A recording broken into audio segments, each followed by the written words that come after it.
But anyway, what is very important, yung mabuti yung pagsasama-sama noon. Yung togetherness. No? Parang nandiyan pa rin. That's the most important.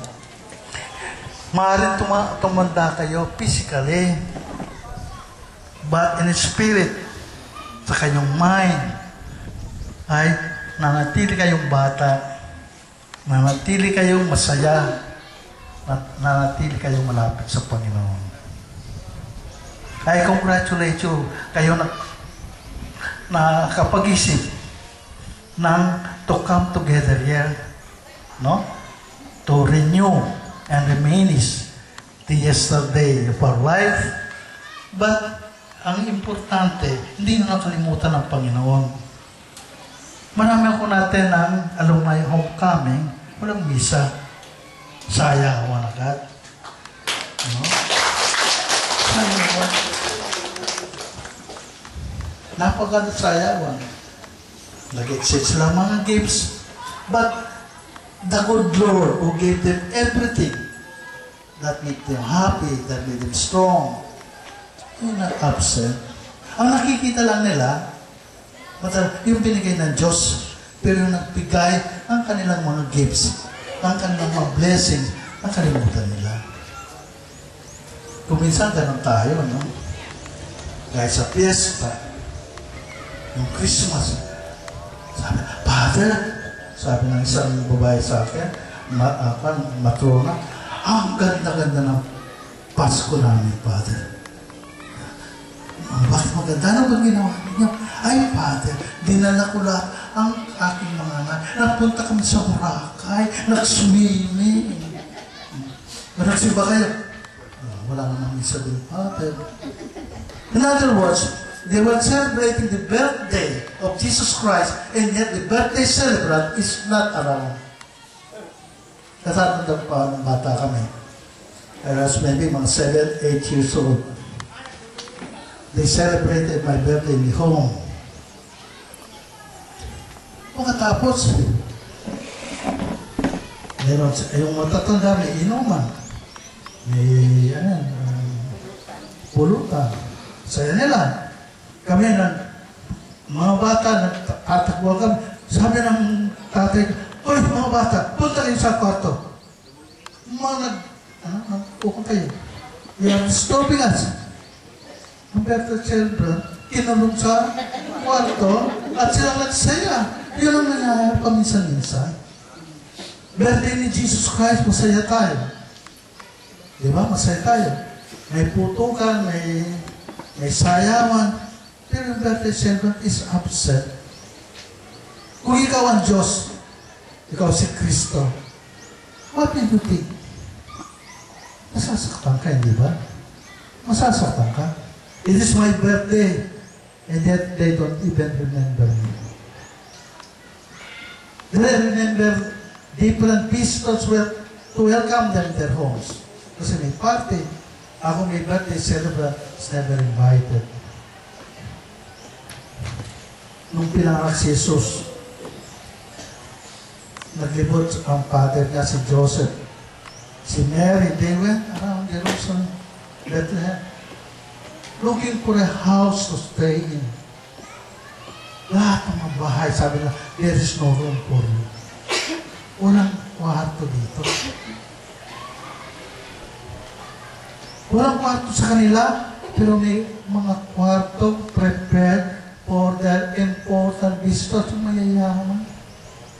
Yung mataas ang tungkulin, yung maraming pera, merong lugar. Pero si Jesus Christ, the Lord of Lords, the Son of God, has no room for them. Finally, may isang taong very generous. Sabi niya, sige, walang room sa kwarto namin, pero doon sa sapsabad ng mga hayop ko, pwede kayo doon magtira. Isang malaking insulto sa anak ng Diyos. Kayo, nag-celebrate ngayon, hindi nyo nakalimutan ng Panginoon. Nakikita ng Panginoon niya. Madalas hindi natin nakikita. Pero God, everything that we do, is listed in the book of life. At the end of time, there will be judgment. Yung libro niya will be open. Titignan niya kung ano ba, paano natin, how did we live our life here in this world. Titignan niya, ano ba ka-importansya ang Panginoon sa atin. Yun titignan niya. Kaya dito, bako yung nagsaya, bako yung nagkainan, hindi siya muna. In other words, Panginoon muna, bago tayo. Yun ang magandang nakikita ng Panginoon sa inyo. And I thank very much the Notre Dame of Parang that the love of God is inculcated very well in your life. Yun ang magandang legacy na tinanggap mo sa Notre Dame of Parang. That the good Lord is number one in your life. And sana, this love of God will continue. By the way, Lord, the reading shares about love, no? Yung pagmamahal sa Panginoon, yan sana ang magpatibay sa ating pagkakaisa, pagmamahalan sa isa't isa. Hindi sana natin mahalan ng isang tao porque mataas ang position, porque mayaman siya. Mahalan ng tao kahit anong kapobre, because ang bawat isa sa atin ay anak ng Diyos. Sana sa bawat isa sa atin, makikita natin ang Panginoon. Hindi makikita yung kwarta, yung kanyang posisyon in the government, hindi sa lipunan. Hindi yun ang titignan natin. Ang tignan natin sa bawat isa sa atin, tayo ay anak ng Diyos. True Notre Dame yan. Nang parang may pagmamahal sa Diyos. Totoo ba, Juan? Yun ang tinuro niya, no? Tinuruan mo silang magsimba, no? Hanggang ngayon, nagsisimba sila. Nagsisimba ba kayo talo? Baka hindi naman. Baka hindi naman. Huwag niyong kalimutan ang Panginoon.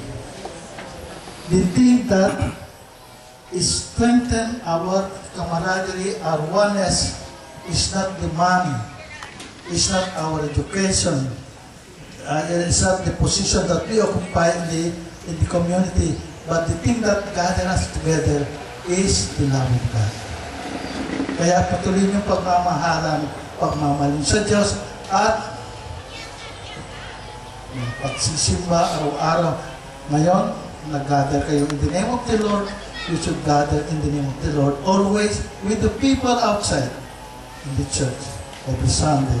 When you honor and thank the good Lord and receive Him in the Eucharist. Hindi ba? Para po natin sa sarili. Okay, once again, I would like to congratulate you.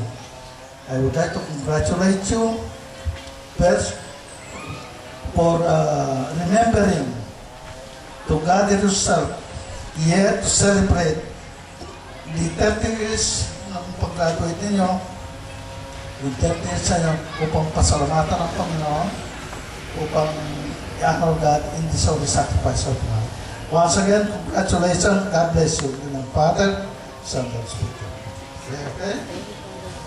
Please rise. Tumayo tayo.